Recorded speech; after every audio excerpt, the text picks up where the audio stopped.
Dictation start होगा 5 second बाद।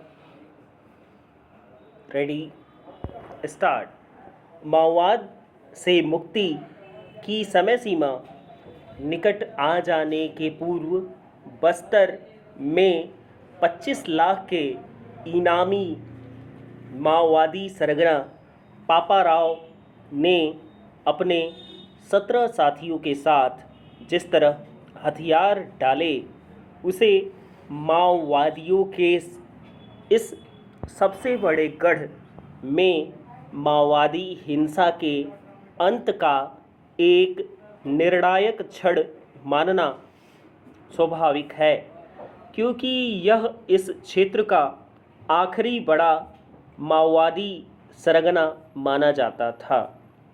देश का माओवाद से मुक्ति की कगार पर पहुंचना एक बहुत बड़ी उपलब्धि है।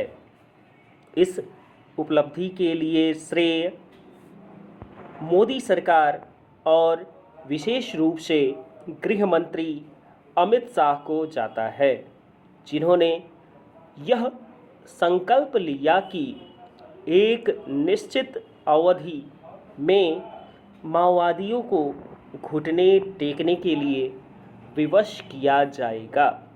यह संकल्प पूरा होता इसलिए दिखाई दे रहा है क्योंकि सुरक्षा बलों ने एक व्यापक और कहीं अधिक प्रभावी रणनीति के तहत माओवाद के खात्मे का अभियान छेड़ा। अच्छी बात यह रही कि इस अभियान में माओवाद ग्रस्त सभी राज्यों और वहां के सुरक्षा बलों ने पूरा सहयोग दिया। यदि माओवाद दशकों से देश के लिए सिरदर्द और आंतरिक सुरक्षा के लिए सबसे बड़ा खतरा बना रहा, तो इसलिए कि पहले की सरकारों ने उससे निपटने के लिए मामले में वैसी प्रतिबद्धता का परिचय नहीं दिया जैसी आवश्यक थी। Paragraph change. अब जब माओवाद अंतिम सांसें गिनता दिख रहा है, तो यह ध्यान रहे कि ग्रामीण क्षेत्रों में हथियार बंद माओवादी भले ही असहाय, निरुपाय दिख रहे हों, लेकिन अर्बन नक्सल कहे जाने वाले उनके उन समर्थकों को अनदेखा नहीं किया जाना चाहिए जो माओवादी संगठन को वैचारिक खुराक देते रहे हैं।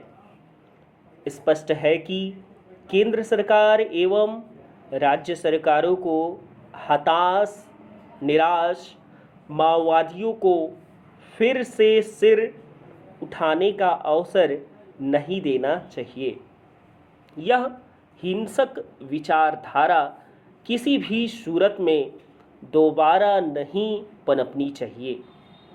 माओवादी घोर अतिवादी एवं सभ्य समाज को चुनौती देने वाली एक विषैली और विजातीय विचारधारा है।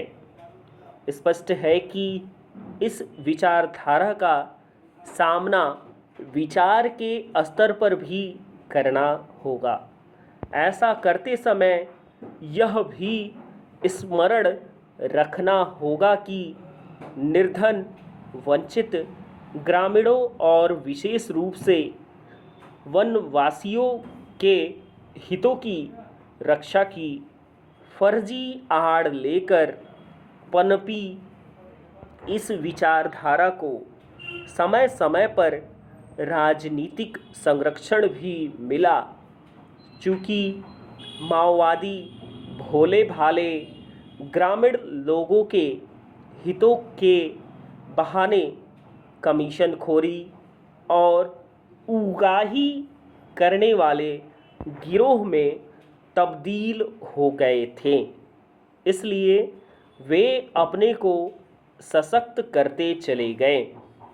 सबसे आश्चर्यजनक बात यह रही कि वे विभिन्न स्रोतों से आधुनिक हथियार एवं विस्फोटक भी हासिल करने में समर्थ रहे। यह सबको और विशेष रूप से माओवादियों के दबे छिपे समर्थकों और उनसे हमदर्दी रखने वालों को समझने की आवश्यकता है कि माओवाद सरीखी विनाशकारी विचारधारा के लिए इस देश में कोई स्थान नहीं हो सकता। विराम।